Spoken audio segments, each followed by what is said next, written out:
Israeli Prime Minister Benjamin Netanyahu has rejected the White House's plan for the so-called Board of Peace that will temporarily oversee the governance of Gaza, saying it was not coordinated with Israel and is contrary to the Israeli government's policy. Former UK Prime Minister Tony Blair, US Secretary of State Marco Rubio and Trump's son-in-law Jared Kushner have been named as board members. Trump himself will be chairman as outlined in the initial ceasefire plans last October. The board will be in charge of monitoring a Palestinian technocratic body for a transitional period. Meanwhile, many Gazans are struggling through a cold winter in flimsy tents. They are cautiously hoping that the next stage of the ceasefire will include the reconstruction of their homes. This tent is what this young Palestinian father now calls home. His home in Gaza City was destroyed during the war, his parents and siblings killed.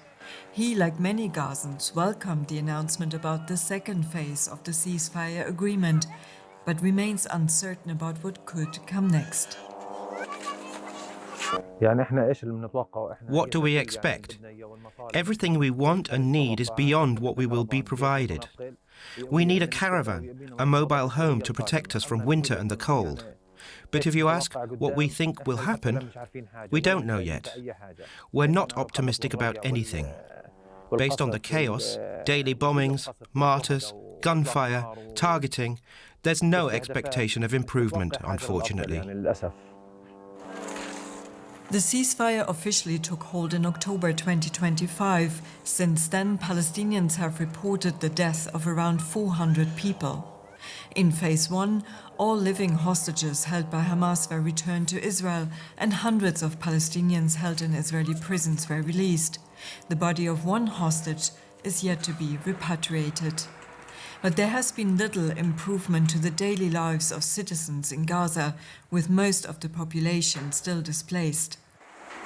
Housing and reconstruction, part of Phase 2, are also this Palestinian mother's main concern. She currently lives with her children in a makeshift tent on the street.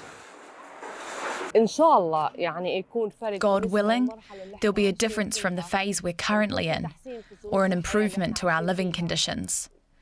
I hope Phase 2 starts with reconstruction, and that they'll rebuild our house, so my children don't have to live on the street any longer. I have 5 young children, and we struggle out here on the street.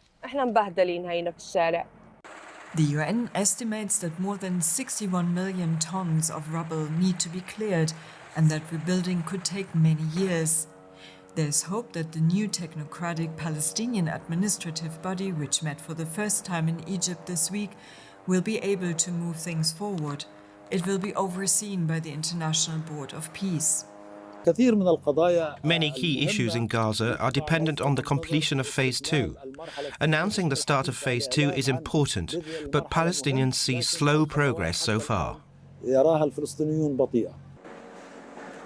Other steps of the plan remain unresolved. The deployment of an international stabilization force, which has yet to be formed, the disarmament of Hamas, and the timeline for further withdrawal of the Israeli military, which holds half of Gaza's territory, is still unclear.